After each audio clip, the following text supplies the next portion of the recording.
Hi everyone, welcome back to my channel. I'm super excited to record this energy shift for y'all. There's a lot going on in like a short amount of time, so I'm super excited to record this video and talk about not only Mercury retrograde, but also we have a full moon in Cancer coming up like a few days after the retrograde officially starts. And then we also have Uranus going direct in Taurus, and then we also have the node shifting into Taurus. So there's a lot of major shifts in like a short amount of time. So I felt like this was an important video to record for y'all, just so you can have a feel of what you can expect with this and kind of just the energies that we're going to be dealing with. Before I get into the actual nitty gritty of the energy we're dealing with, I do have a few announcements. Really just one, check me out on Patreon if you haven't already. I don't know, excited to post a lot of content on there, and I'm excited to host a hang for all of us in the Patreon fam as well. It's actually coming up this Sunday, so yeah, a couple days from when you're watching this. So if you want to join and just meet some really cool people and talk about a bunch of cool shit, definitely find me on Patreon. But other than that, let's go ahead and dive into this energy. So we have Mercury retrograding in Aquarius at 10 degrees. It feels like there's a lot going on at 10 degrees actually. But yeah, we have Mercury retrograding in Aquarius at 10 degrees, and that starts on January 14th. So I'm pretty sure it's the day that I'm releasing this video. And then it's going to go direct on February 3rd at 24 degrees of Capricorn. So yeah, the Mercury retrograde is a long span of time. Technically we were in the pre-shadow period. I think December 22nd is when this energy started to accumulate, and then we are going to be in the post-shadow phase from February 3rd to February 23rd. So it's a good chunk of time. I know a lot of people always get really scared about Mercury retrograde or freaked out. I would say just not freak out. Try not to freak out or get scared about this energy. I would more so say understand how this is going to hit your birth chart specifically, and kind of how you can prepare, what areas of your life are maybe going to be slowing down, or what themes are going to be hit home for you. Yeah, so Mercury retrograde is officially starting on the 14th, and we also have Mercury making I would say a weak conjunction to Saturn because it's within 3 degrees. Usually you like conjunctions to be closer than that. So either an exact conjunction, which is they're at the same degree mark, or 1 or 2 degrees from that. So it's at 3 degrees, which I count personally. And so Saturn is in Aquarius as well. And so I was kind of chilling with Mercury conjunct Saturn going retrograde. It almost feels yeah, I'm getting that there could be a hiccup at work, or a little bit trouble communicating certain things at work with those two coming together. This could even be if you work in I don't know, something with humanitarianism or trying to create change, you might have trouble voicing that, or I don't know, something might not be the most clear. So this could even be a new procedure, a new policy at work, as far as how you interact with the people around you, or how you sort of work with people around you, but you don't understand the policy. So this could have something to do with maybe you're wanting to, it's your company is saying, okay, now we're all working virtually again, or now I want everyone to come back into the office, and there's a major shift to how you're relating to people, but it's not clear communication, or it just feels it's a little bit of a transitionary phase. It's I don't understand how this is gonna work, or I have to get used to this new system or policy. Especially since the Mercury retrograde is going to be making an exact square to Uranus, which is at 10 degrees of Taurus. So with this squaring Uranus, yeah, it could be a massive change to policy out of nowhere. It's how do we adjust to this? Or it's almost like you're getting a little bit seasick, or it's like all of a sudden like this policy hits, or this could have to do with like news on a larger scale as well, where there's the energy of like, okay, like, yeah, it really feels like it has to do with COVID, like in person versus like virtual or something like that. So maybe there's the vibe of like, it just feels like out of nowhere everything changes, and like it's just like having to get used to that, or trying to figure out how to navigate that, try to make sense of things is really what I'm getting. Yeah, Mercury retrograde does not lend itself towards like clarity and like understanding usually. So yeah, with the aspect to Uranus, which is like rebellion, shaking shit up, like it just kind of feels like there's a little bit of like chaos, or like not understanding something. That will be on January 14th, which is Friday, I believe. Hold up, let me see. Yeah, that would be Friday when I'm releasing this. And then so on Tuesday, I believe the 17th, oh no, this is Monday. So on Monday the 17th, we will be having the full moon in Cancer, which is gonna be at 27 degrees Cancer, and it's at 3:48 p.m. Pacific Standard Time. So one fun fact about this moon, it is the wolf moon. So I just thought that was really funny. It is said that like it's called the wolf moon because you'll be able to hear a lot of wolves howling. So I really like that like synchronicity. I personally am a big fan of wolves. So I think it would be cool, like if you live in nature or something, to just kind of listen for that, like the wolves howling. So this full moon in Cancer is going to be opposing Pluto. And so what I was kind of channeling about that is, yeah, I heard emotional unrest. I feel, yeah, with it being a full moon, emotions are going to be intensified. And that Pluto energy opposing it just feels like even more intense.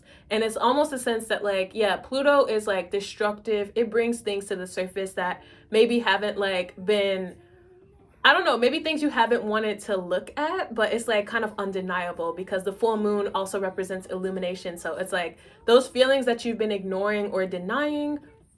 For some of you, I kind of feel like it is a little bit of like resentment coming to the surface, like things that like you have been piling up. It almost feels like there could be the energy of exploding. So I want to say like just be aware of like anger or like emotional disputes at this time. It just feels like the energy is like amplifying that tension. So if you could, maybe you want to like stay away from people if you know like you don't really like them, or like there's some shit that is unresolved between you and someone. Maybe it's not a good time to like talk that out, especially with the retrograde. It just feels like a recipe for like miscommunication or anger.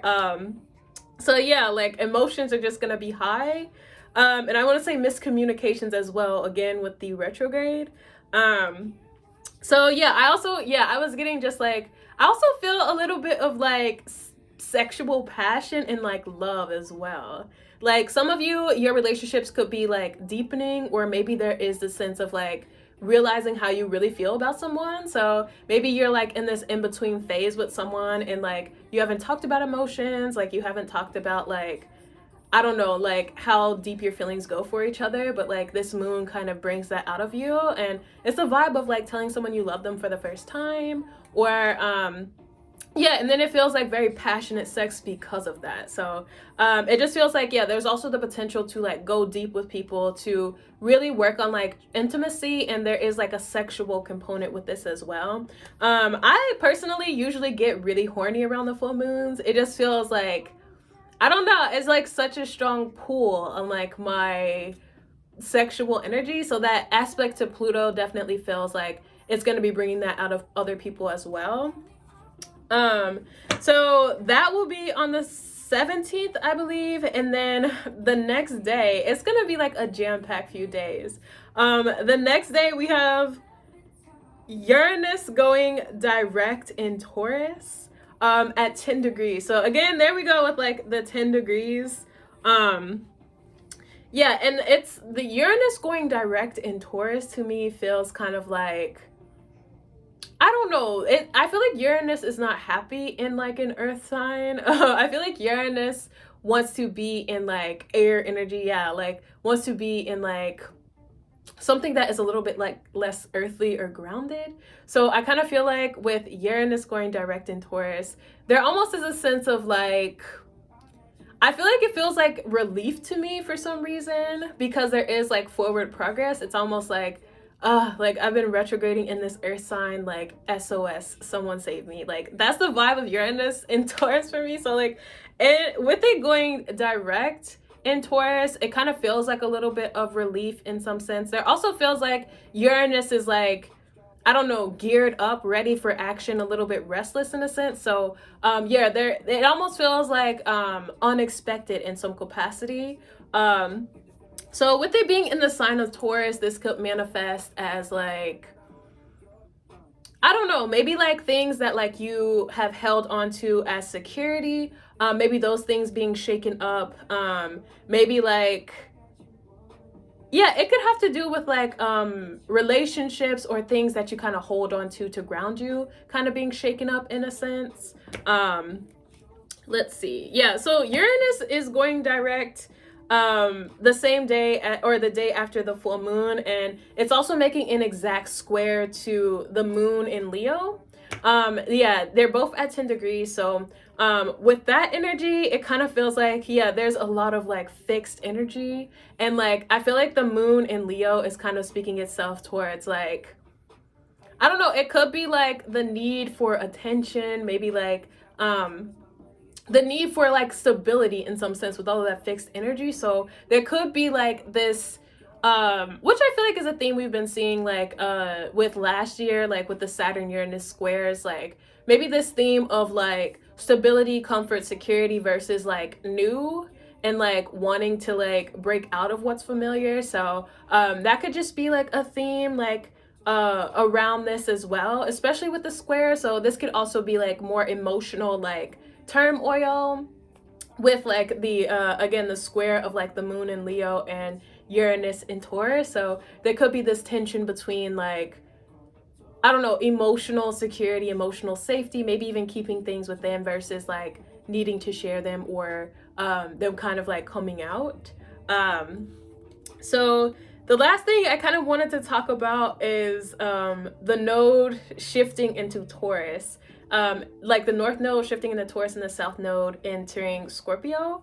So that is happening on January 18th as well, which is Tuesday. So the same day as Uranus going direct, the day after the full moon.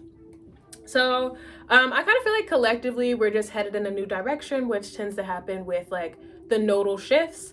So whereas like we saw a lot of changes going on with like travel, like information being disseminated with like fact versus belief, like all of this we saw with the Sagittarius Gemini axis. I kind of feel like we're going to be moving more towards themes of like, I want to say sensuality and indulgence are going to be very big themes for the collective. Just with that Taurus being our North Node and kind of the direction we're headed in, I'm kind of getting like sex, food, art, really wanting to lean into things that kind of indulge the senses, especially with Jupiter being in Pisces. Like it just kind of feels like almost like that 1920s energy of like party, fun, like celebration, and like wanting to indulge. So we could see themes of that within the next couple years, people wanting to have fun, people wanting to go out, that sort of thing. So that kind of leads me to believe that like we'll be coming out of quarantine, like people will be able to like interact with people again, because like it has the vibe of like an orgy, it has a vibe of like going to the club and just like everyone kind of having this giant party. So yeah, I really feel like we'll be able to indulge in our senses more, especially there'll just be a need for that with how deprived we've all been in the past. I'm also seeing like we'll probably lean into things of like, I want to say like, yeah, food and agriculture as well, especially with Uranus being in Taurus too. So we'll probably like see new ways of like creating food. This could have to do with like, what is it? like maybe cloning like animals and like using them for meat or something like that. I just kind of feel like there's revolution around the like what we're consuming physically. There could also be more of a move to like make your own food, farm your own food, grow your own food, that sort of thing as well. We are also in the axis of finance and money as well with the Taurus Scorpio axis. So we could continue to see like I want to say fields like crypto picking up speed, gaining momentum. A lot of people could be more interested in like investments or yeah, wanting to like grow your money, wanting to grow your financial literacy. So that could be a collective theme as well. I really feel like crypto is like a key word for the Taurus like North Node. I feel like we're gonna see like a lot of like changes within that. Let's see, what else did I hear? Oh, I also heard like on a more personal note, we might see themes of like obsession and like stubbornness. So I kind of feel like there is, yeah, definitely a little bit of like a sexual revolution or something like that as well that we might see individually. A little bit of like, yeah, I feel with that Scorpio energy, it can make it a lot harder to like, yeah, we're moving into like a fixed axis. It could be a little bit harder to practice healthy detachment in relationships. Oh my god, I just realized, oh my god, this is such a perfect synchronicity. So with the numerology, I've been talking about in my close friends a little bit, just how like the numerology of the year has really like correlated to what we've seen happen. Like 2020 was a year of 4, and fours represent like stability, structure, like the home, and we all definitely saw a lot of like our houses and a lot of like change when it comes to like stability and structure in our lives just in general. 2021 was a year of 5, which represents like rapid change, like transition, hardship, and like I don't know, 2021 was like the worst year of my life personally, and I know a lot of people who say that as well. Like it just feels like a lot of like tumultuous like times in people's lives. And so now 2022 we have moved into a year of 6, which is a year of Venus, of pleasure, joy, art. And so with the North Node sort of like I want to say reflecting that as well, like this is definitely going to be a year of sex, pleasure, joy, food, love, indulgence. Like it is the year of Venus because Venus also rules Taurus. So yeah, we have like so much Venus energy this year. It just feels really good.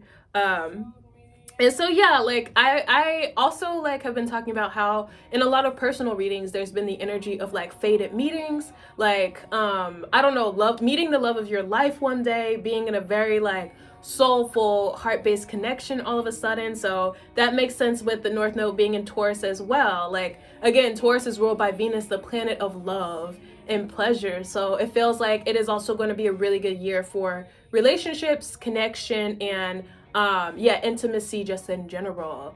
Side note, I just heard that Taurus is really good in bed. Just like that's what I've heard as a common consensus amongst my friends. So I feel like this will be a very good year for like sex, transformative sex, kundalini sex. Yeah, I'm excited for 2022. It seems dope, honestly.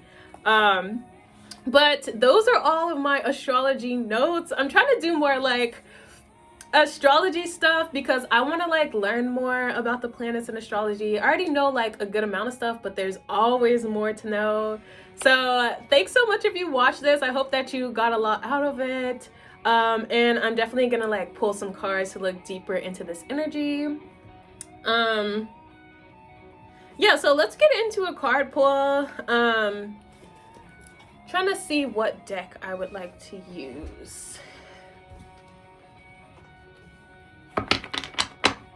Oh my god, I was so nervous to do that, to be honest. Like, for real. Oh my god, my guides came through. They're like, you're smart. Like, with the Queen of Swords, they're like, you know what you're talking about. Thank you. Thank you, guides. Like, oh my god, literally, this is the birth chart as well. Not that, I feel like they're telling me to read people's birth charts. Like, I don't know about that. Let's see what cards come out for all of this energy. Honestly, it's a lot of shifts. It is a lot of shifts. Oh, okay. They wanted me to talk about with the Hierophant, which is Taurus energy. They kind of want me to talk about like belief, kind of like rules and regulations. So I feel like we're gonna see a lot of shifting to people's belief systems. Yeah, they're kind of telling me like a turn from religious to spirituality. So that could be a major theme as well. That feels more to me like tapping into that North Node in Taurus and also Uranus in Taurus. Oh my god, I just saw the King of Wands. I feel like everyone's horny. As I said that, the Ace of Swords came out. So yes, like everyone is horny this year. Like maybe why the North Node is in Taurus. I'm dead. Oh, okay, cool. I'm so happy I'm pulling cards on this. Oh my god.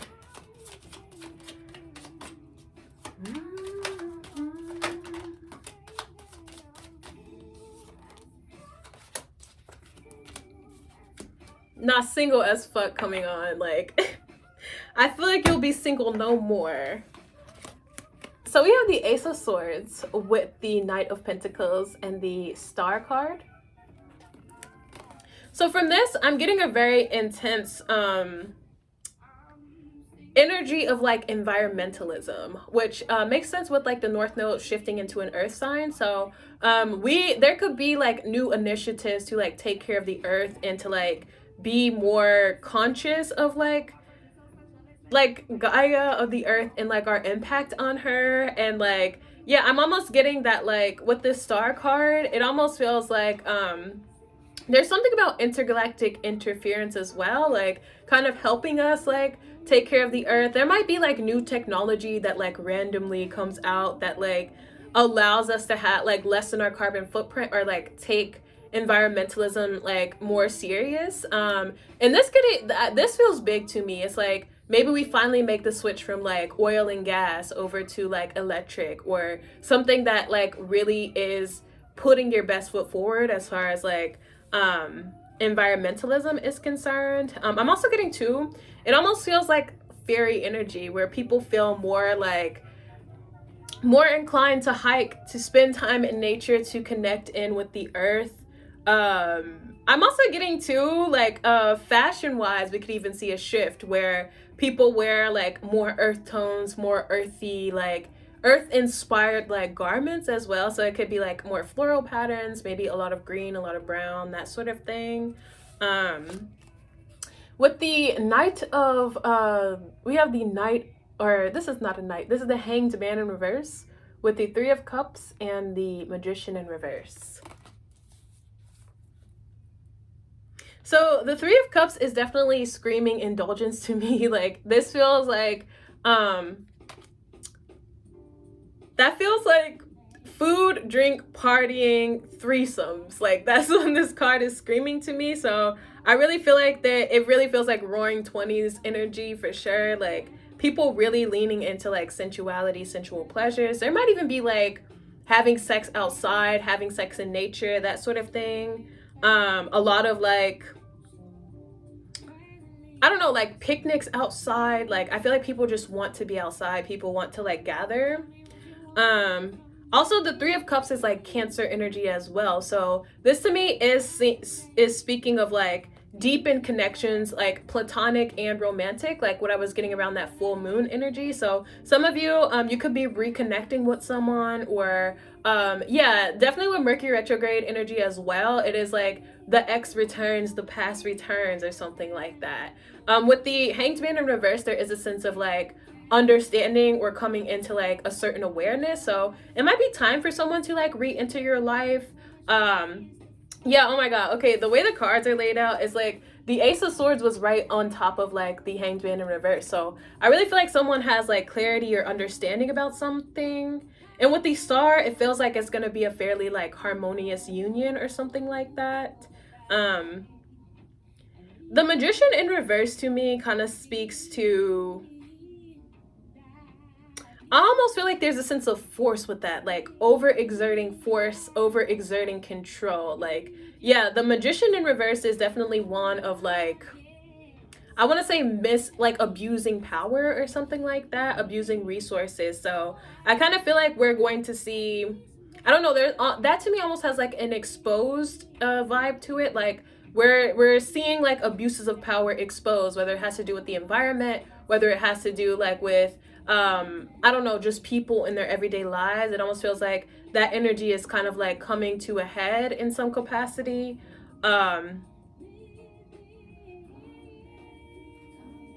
I don't know, it almost feels like that is like a boil being popped in some capacity. It's like we all feel more like grounded to the earth, connected to the earth with like the North Node in Taurus, and it's like people want like to protect the earth, and that's just what it is. It's almost like we're not standing for anything less anymore. So a lot of these messages kind of feel centered around like North Node in Taurus, Uranus in Taurus. So I would say those are like really major shifts coming up this weekend.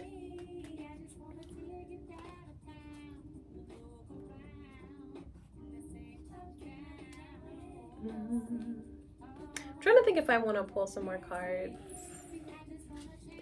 Well, I did get a lot about love, so I'll pull like some romance cards. Oh my god. As soon as I split the deck, we have reconciliation. Yeah, so I really feel like some of you, oh my god, forgiving and learning as well. Some of you could be like definitely reconnecting with an ex. It feels very harmonious. That to me feels like a lot more of like a short-term energy. So this could definitely be centered around like the full moon in Cancer and Mercury retrograde.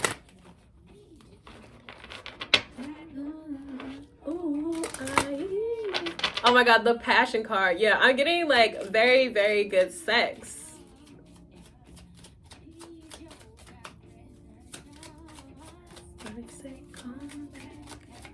Oh my god, okay, so I just realized too that we have like the Hierophant, which represents Taurus. We have the Star, which represents Aquarius, which we have Mercury retrograding in Aquarius. And then we have Cancer, which is the full moon. So like all of the energies are present here.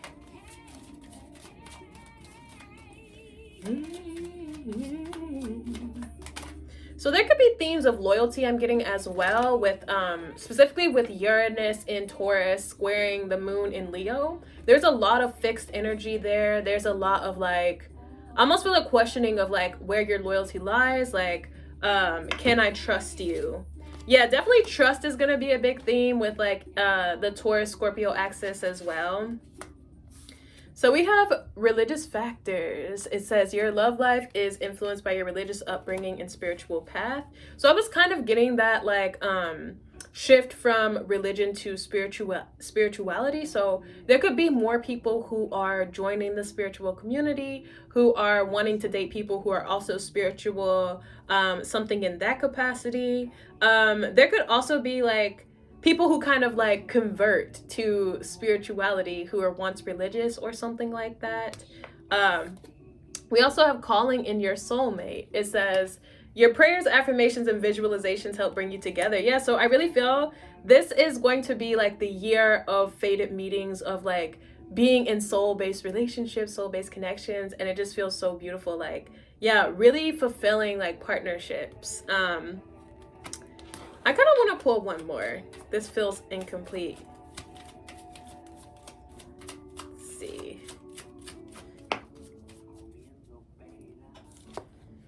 So we have, oh my god, let go of control issues, allow the situation to unfold naturally. So I was getting that energy of like obsession and stubbornness. So yeah, there's the vibe of like allowing connections to develop as they may, not trying to force things, like just allowing things to have a natural flow. With this coming out right under the Magician in reverse though, I was getting that about control and like exposure of like, I want to say like malpractice or like using resources to the detriment of others. So I really feel like that's going to be exposed. Yeah, with allow the situation to unfold naturally. I was getting that with the Star as well. Like there's intergalactic interference or like bringing something to light. So it really just feels like, yeah, some type of abuse of power, being brought to light like in a natural way or something like that. Yeah, interesting. So shit, my phone's about to die, but I kind of want to pull some blessing cards specifically around this full moon in Cancer. Oh my god. So we had successful career pop out. Oh my god. I'm not gonna take them though. Let's see blessings around the full moon.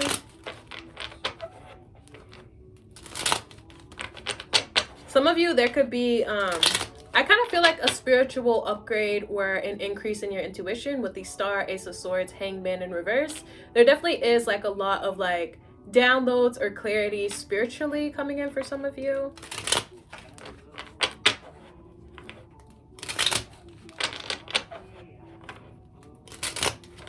This is the 9th video I've recorded today, y'all. Okay. Blessings around the full moon in Cancer. Let's see.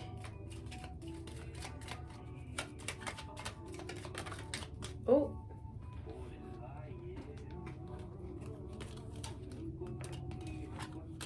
Wow. Oh my god. So we have the Star coming out twice.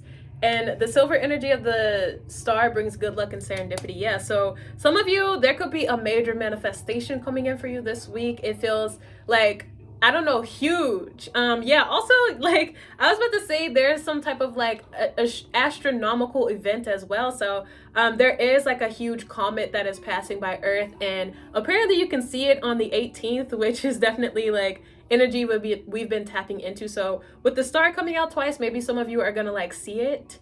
But yeah, the Star coming out twice, that is a major manifestation. It feels like a life-changing event for some of you. So I would definitely look at where Cancer, what degrees is it? Cancer 27 degrees. See where that hits in your birth chart, and like maybe there will be a big blessing for you there. But we have Tree of Life. True wisdom and making good choices in life. Yeah, I was getting that, like having clarity about something or coming into like spiritual or intuitive awareness about something. So some of you, you could be receiving validation that like you made the right choices, or yeah, you could be deciding to like let go of something or something. I'm getting that like I feel like your guides are like, you right, like you did the right thing, like you did exactly what you're supposed to do. So some of you could be getting that validation. And then we have Dragonfly, you bring light into this world. So yeah, it almost feels like with the Star as well, that is like Aquarius energy, humanitarianism. So some of you could see a huge manifestation around your career if you work in like, yeah, spirituality, astrology, or helping other people. This could be like a full circle moment for you, or like, I don't know, a huge sense of support or something like that as well. Yeah, I did see successful career as well. So some of you, this could be a career manifestation. Oh my god, yeah. So on the bottom we have Mystic Star, which says, I just saw 33 on the camera, but harmony in the home and great friendship. So Cancer does rule our home. Some of you could be finally settling into like a new space. Maybe like you feel harmonious, like harmony in your home, around like your family or roommates or something like that. Some of you, it could be a little bit tumultuous, like, so if you do like have a fight or an argument like in your house or with someone close to you, I feel like the Mystic Star represents like being able to find a place of like harmony or a peaceful solution. I just saw 33. But that's what I have for you. Thanks so much for watching, and I hope you have a great day. Bye.